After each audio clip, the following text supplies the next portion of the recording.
I think that if ritual, it's something connected to the invisible, music is the first one.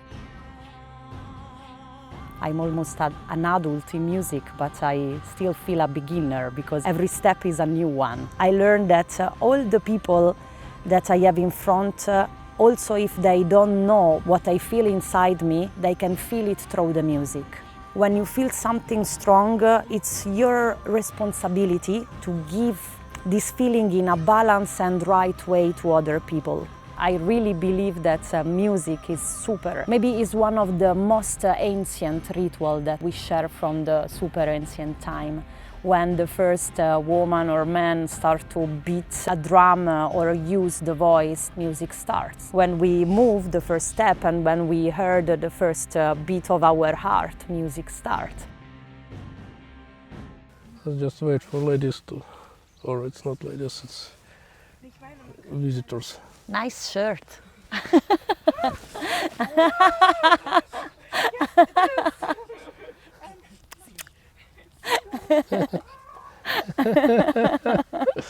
It's a magical place. Nice, yes, it's real.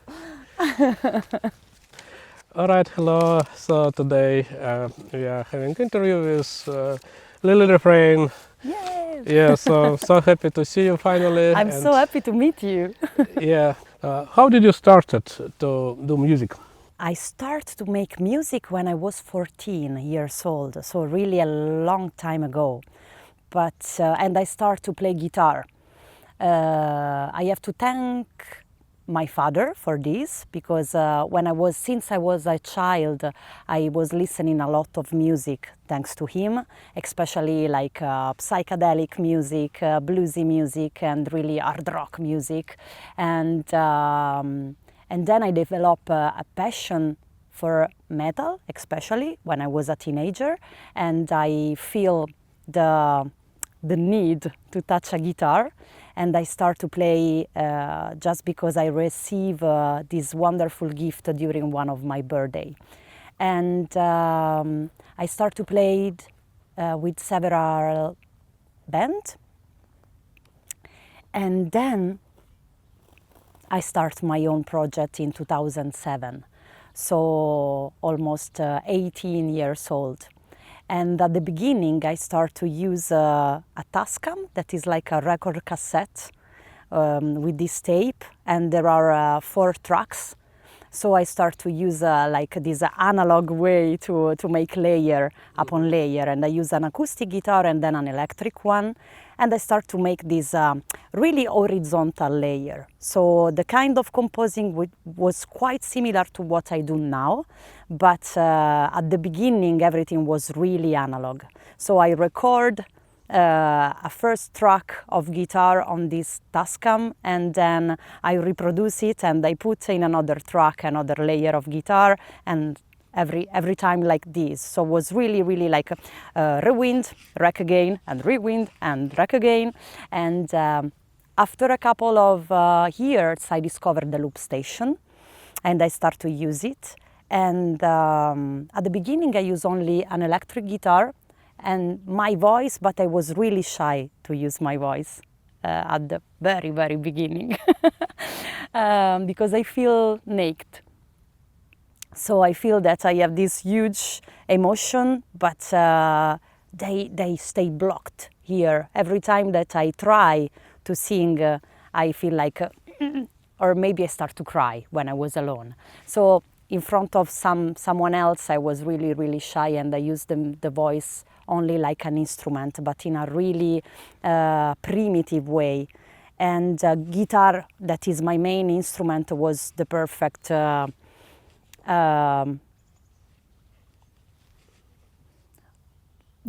balance between me and other people. And so I start with a guitar and one loop station, and then I start to add more instrument and more loop station too. So now, after 18 years, I use 4 different loop stations. Each of one is linked to an instrument, and I use floor tom, guitars, and voice with a more consciousness, and also self-confidence, and synthesizer. And yeah, I'm almost an adult in music, but I still feel a beginner because every step is a new one. So yeah. Right, and how did you arrive to this particular sound? The sound that I use now, it's I acquired this sound after a long journey, because as I tell you before, I only use an electric guitar, and also the way in which I make music at the beginning was more lo-fi, because I use only an amplifier in which I put my guitar and my voice together. And then I start to feel the need to separate the channel. So now I use 6 different channels, and the sound is really more professional than before. Yeah. And I start to introduce also different instruments. I start to study taiko several years ago. After I saw during one of my birthday, I saw a concert of San O in Italy, and before them played this band formed only with taiko player.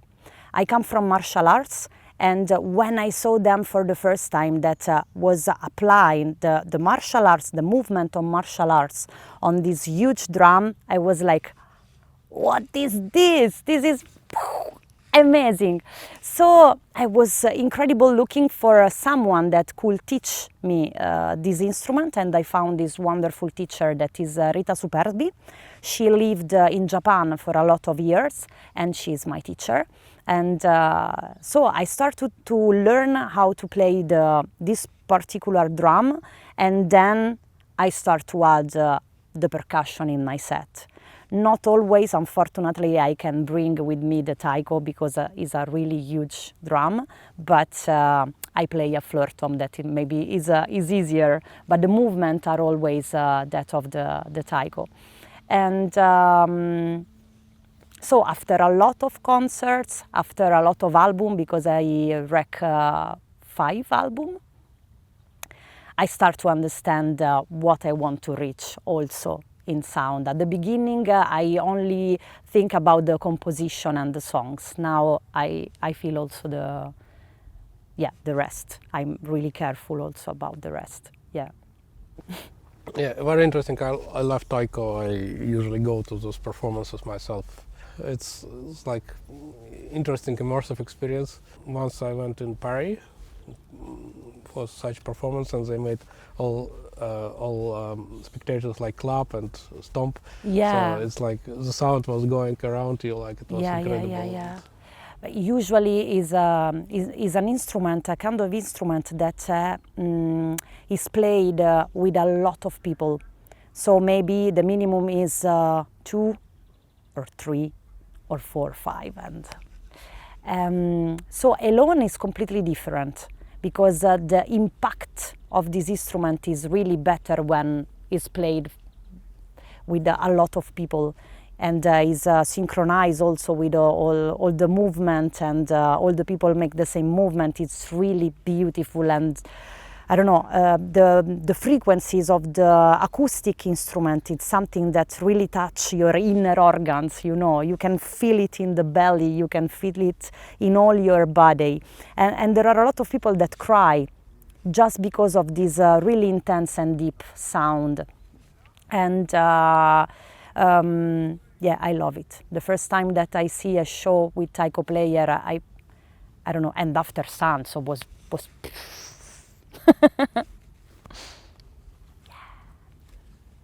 You have a nice background. Yeah, all sorts of people like passing by. Yeah. We are at Midgardsblot now, and there are a lot of people, and this place is incredible. In front of us there is this wonderful lake, and it's so relaxing and beautiful.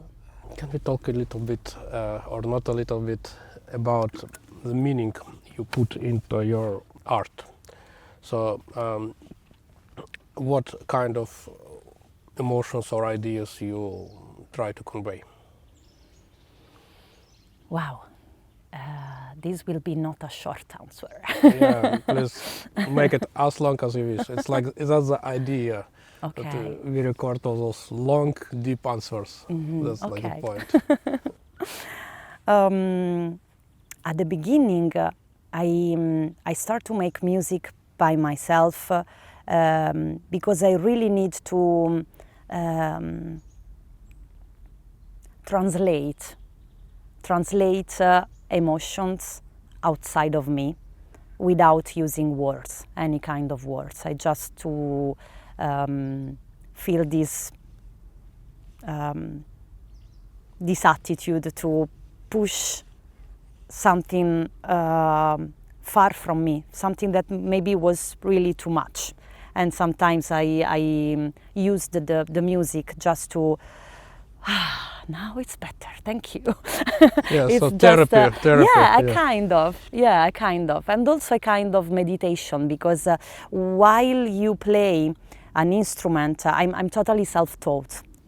Only the taiko was the instrument that I learned for real from a teacher, but all the other instrument I learned by myself. And when you start to play an instrument, also make practice, also maybe you want to write a song and you play this song, there is a moment in which you stop to think. Your verbal brain thinking completely stop, and you just use your muscle memories, and you think in another way. It's like a kind of cleaning. I feel this when I play, and at the beginning I really couldn't imagine that I can give this to other people. So at the beginning I just play, and I composed some complex songs with this huge amount of live looping layering. And at one point there was something that happened in my life. My father died in 2012, and was a really huge trauma, because my father died by an accident, so nobody expected this. And after 2 weeks I had the first really long tour of my life in Europe with a band called Inferno, that is an Italian band. And so I was really confused about what to do, because I have this incredible, strong, terrible, traumatic feeling, and at the opposite I have the music. And after a while I decided to do this tour, because my father was also one of my special fan, and he support me really a lot, also give me the guitar, and so I received a lot of gift from him, from the listening together the music, and from this guitar, and also speaking about music and speaking about a lot of stuff. My father was the person that tell me, if you want to do your music now, do it, because you have to live the present and not watch. This is really difficult to transfer in English, these things, but okay. But okay, he gave me a lot of strength and trust in what I do. So was really part of this project in a kind of way. And so when he died, you can imagine that I feel really bad, and at the same time, don't go to do this tour was like a kind of disrespectful thing to do. So I was completely split, and I decided to do it. And when I do it, obviously, I really don't feel good. But during the tour, I really learn a lot of things. Then give me the path that I'm on now. And during the tour, I learned that all the people that I have in front, also if they don't know what I feel inside me, they can feel it through the music. So the reaction that they have sometimes is really a mirror of what I do. And at the beginning, I really don't think about this. And during the tour, I met also a really special person that was a kind of sorcerer of Mali that I met in Hamburg. And I met this person through the audience. He was really, really careful of everything that I do on the stage. And when I finished the show and I reached the merch table, I met this man. And the first thing that he told me was, I know what you are doing, but you are not doing in the right way.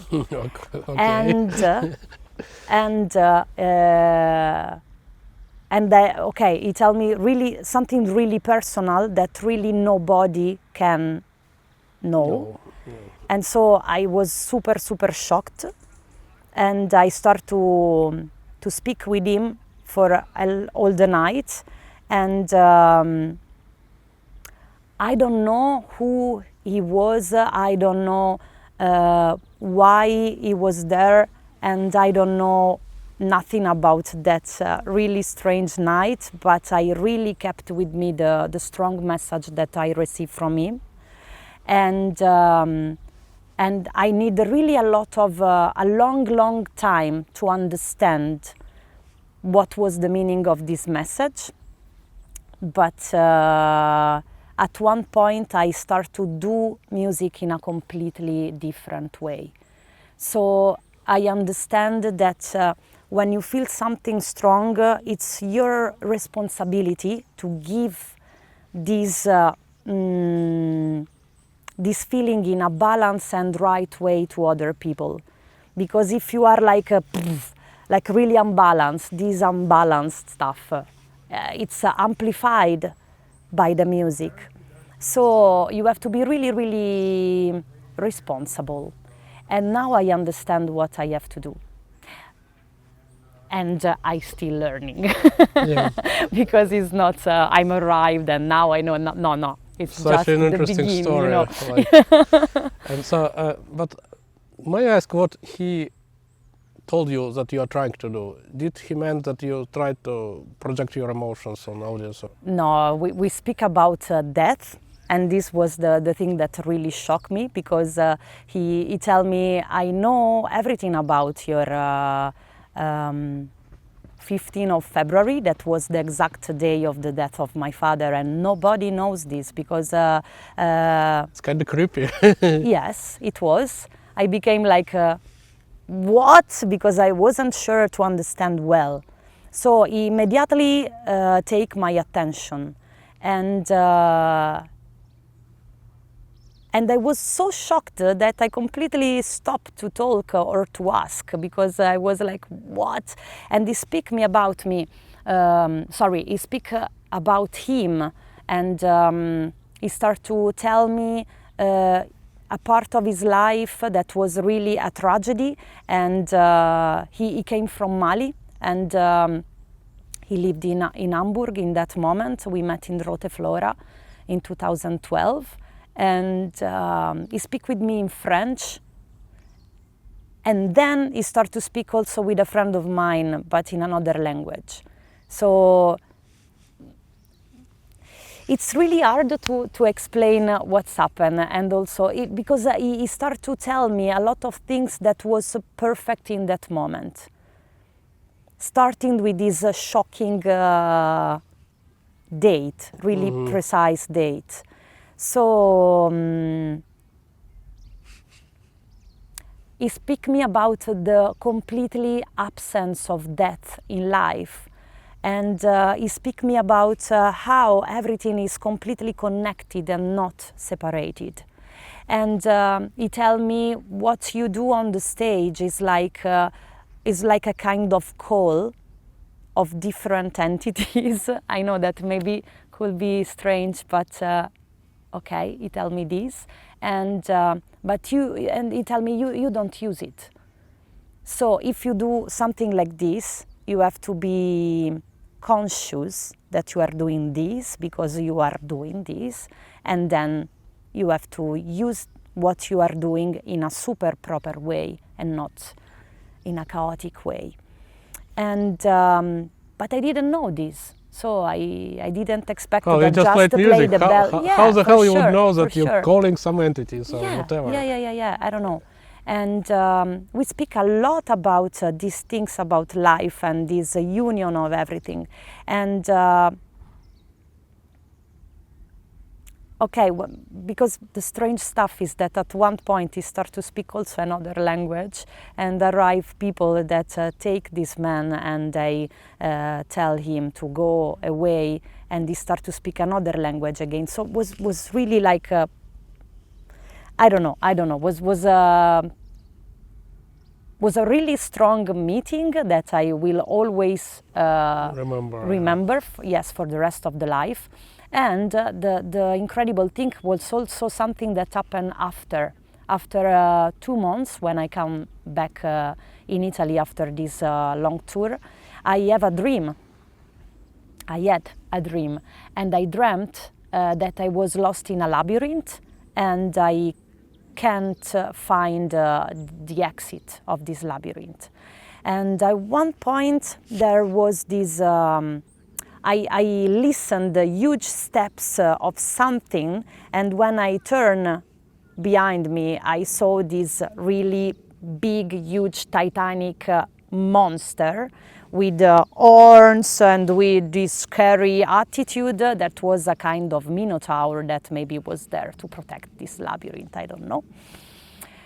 And at one point I say, okay, game over. I can't find the exit, I can't run because this monster is really bigger than me, so okay, kill me, I'm fine. And so this monster reached me, and he take me, my body, and he put my body really close to his huge mouth, and he didn't eat me or kill me, but he turned my body around, and from this big height, he could show me where the exit of the labyrinth was. And after this dream, I cried a lot for 1 week, and after a while I start to compose Kawaks. That is my third album, and was the first time that I really want to not only write songs but express a specific feeling and also a kind of story, because also I don't use word when I sing. So I don't feel the need to use this part, you know. So I just want to keep the music maybe in this part. Interesting. Yeah. And so also if I never use words, this doesn't mean that there isn't a story behind what I do. So in Kawaks I start to tell a story from the beginning to the end of the album, and I do this also after with Ulu and with Mana. And I start to compose Kawaks in 2013, so really a lot of time ago, and then Mana arrived in 2022. So there was a huge Yep. yeah. So in this time I played a lot, and I start to play also in a different way, because I understand the power of the not only of the catharsis in music, but also the ritual that music is. Because when you make a concert or when you listen a concert, you are part of the same wave in that time, in that moment. And also if you are close to perfect strangers, you have something in common that are that specific frequencies that maybe could remind you where you come from. I don't know if I express this in a proper way, but and so when you feel this as a listener, when you do this also as a musician, maybe it's better if you do with a proper intention. And that strange person from Mali, did he told you like how you should approach like composing your music, or No. he just said like? No, he just tell me what he saw, but we didn't speak about music. No, absolutely not. And he never tell me you have to do this. Absolutely not. He just we just exchange, especially him, moment of our private life. But he gave me this message that was like, it's just you are doing something and you are doing wrong. Then I just kept this message, and I understand after what was this meaning, but he don't give me any kind of suggestion. Yeah, it's interesting that you are playing a very particular kind of music, but you are at the same time your audience is mostly people who listen to neo-folk, even if the music is not exactly like neo-folk and such. So, but I'm thinking maybe that's the reason why people picking up your music quite well in these neo-folk circles. That it reminds of ritualistic and that kind of music. Many musicians, especially in this genre, they speak about like roots, that they're like reading sources and they're taking inspiration from some old stuff and so on. So what's your musical roots? You come from Italy also, you are not essentially like from Norway or anything. So Yeah, you say really very, very true things. Because sometimes, I don't know, my music fits with a lot of different genre. Maybe because it's not fitting in anyone, you know. So it's really hard when people ask me, what kind of music do you do? I really don't know what to answer.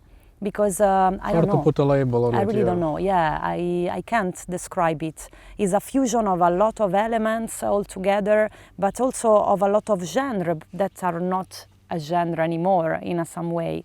So I have the huge, incredible chance to play in wonderful metal fest, black metal fest, folk fest, and also psytrance fest. It's really nice. It's wonderful. And also in churches, for example, my first performance ever was inside San Giovanni Laterano, that is the most famous church in Rome, cathedral after St. Peter. So it's but yes, I'm from Italy, absolutely. And I think that Italy is a really contaminated land, especially the south part of Italy. The Sicily, Sardinia, and the south part is a kind of fusion of cultures that come from the invasion that there was there. So from the Arabic invasion, the the Normans invasion, and also the Greek one. So and the Roman. So it's also if you listen to the chant, to the old chant of Sicily, and are really close to the East Mediterranean area. And in Sardinia, for example, they use a lot of throat singing when they sing. And also the way in which they mask their face are really similar to the Nordics, because for sure there are a lot of connection with my migrations and the first travelers. The Sardinian people were really the first sea travelers, maybe. There are part of Shardana, that was the ancient name of Sardinian people in the ancient Egypt. So it's like a boiling pot or everything. Yeah, people are always travel all around. So contamination, I think that is one of the most precious things that we have. and Italy is one of these. I come from Rome, so you can imagine how much people from the really ancient time could arrive them, and also the culture. It's really now Italy is like a super Catholic Christian place, but at the beginning there was a lot of gods and goddess. So before Christianity, people were really more open and also reactive, and also the fusion was, I think, more was the normal things, was the routine, you know. So and I have these roots. These are my roots, and then also all the listening that I have. So I listen really a lot of different music, from the classical music to the metal, to the folk, to the traditional music also. What I do is not traditional, absolutely. I tell about my roots and my personal story. So if what I do is related to something that is connected and deep connected with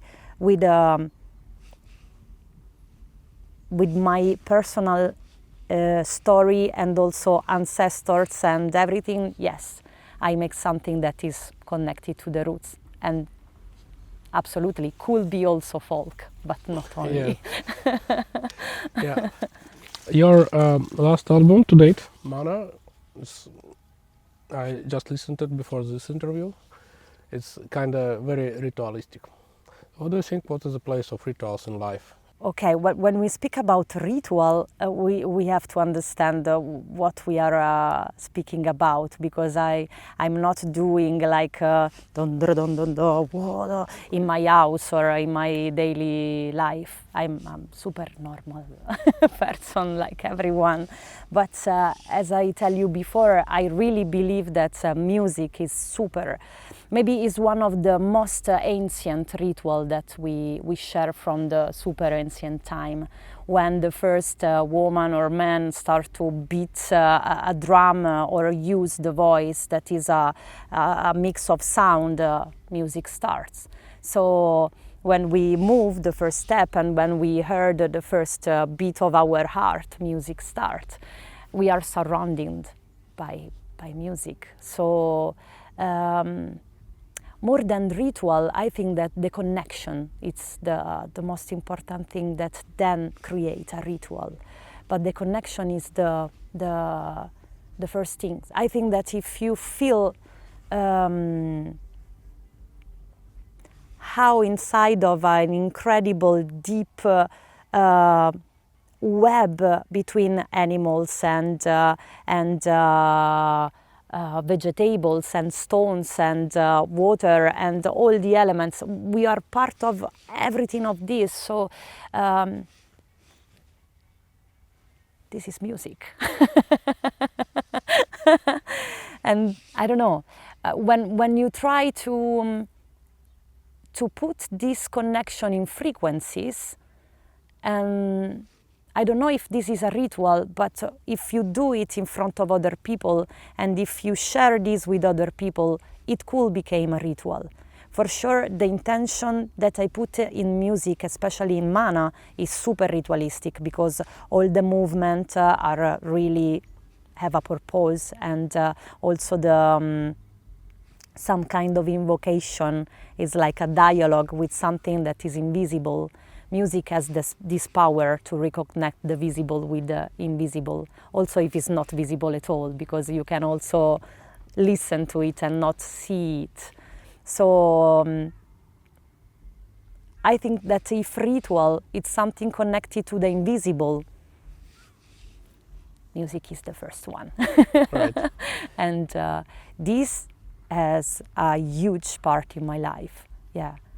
You mentioned one thing earlier, that the person, the Mari person, he told you that there is no life and death, there is some circular arrangement instead. And in some of your interviews I also read like you're talking that light and dark, that there should not be such a huge division. Yeah. Can you a little bit explain what you mean by this? Oh, but life and death they are not so categorically separated, like the light and the night. It's part of the same thing. It's part of the light are part of the dark, and the opposite. So it's part of a same thing. There is no death without life, and this is really, I don't know. Yeah. We have sometimes we have also, maybe because of cultural education, we are really sometimes we are forced to think that there is black and white, there is the evil and the good stuff, and there is the death and life. All these things are like with a kind of barrier in between, but it's not like that for sure. I think that everything it's wrong and perfect at the same time. And if you are curious enough, you can test it in your life wherever you are, because look at this. We have the super shiny water and the super dark forest, and this is not divided. We are in the middle of this, and they are part of the same thing. We are here, this is, I don't know how to express this. Yeah, I think you formulated it quite well. Yeah, thank you, because, because it's really more than this. It's not. What I appreciate also about you, that how you we even walked to this interview, and you were not in your mind. You were like all outside. You were like looking at things and being fascinated by things. Yeah. It's like such a good quality, because I sometimes, for myself, I'm a lot in my head. Being open to this world, like it's like what I see in you, it's like so amazing. But I am like this too sometimes. There are a lot of times that I am super overthinking. Maybe I have to do something, I have to prepare my travel, and also, I don't know, I have some deadline, I start to do what I have to do, and I feel completely lost and stressed. And at the same time, I try to be more balanced that I can when I can, because it's always a journey in this chaos, and we have to learn how to surf in these high or low waves. So I think that also this is part of everything, because we are not fixed in a way. We always have the possibility to transform ourselves and change and improve ourselves in everything that we do, if this doesn't let us feel well. So we can just try to look maybe in a different way, because the path is always the path. And I think that the only certainty that we can have in this super long journey that life is transformation. And maybe try to be, okay, maybe I don't feel so nice now, okay, what are the things that could maybe calm my soul, or maybe make me breathe in a right way, so I can also clean my brain just for a moment and see the thing. Maybe it's just, okay, take the time to look in another point. And then, if you look back, maybe you have a better picture. If you always have something like this, you could read it anymore. Also, you can see the shape and the form of this. You have to maybe have sometimes a certain distance to be sure that in front of you there is something that, like this, you can see. So sometimes to have this kind of landscape, or also just a walk in the forest, stop, think, and just breathe and smell and see how a lot of color they are, maybe, or how the clouds are moving with the wind, or how the shape of the wave, or how the shape of the stone are made, and touch it and feel it, and maybe this just could, I don't know, with me it works a lot. Yeah, it's like, actually I think about this a lot, that it's a pity that we live in big cities. Like where I live in Finland, it's a lot of nature, even You in are towns. lucky you.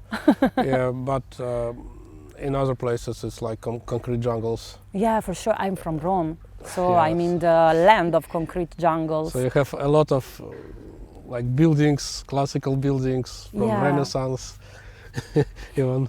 Yeah, but sometimes you don't need to go exactly in a place or far away, but maybe also just to try to live again a feeling or an attitude as if you stay far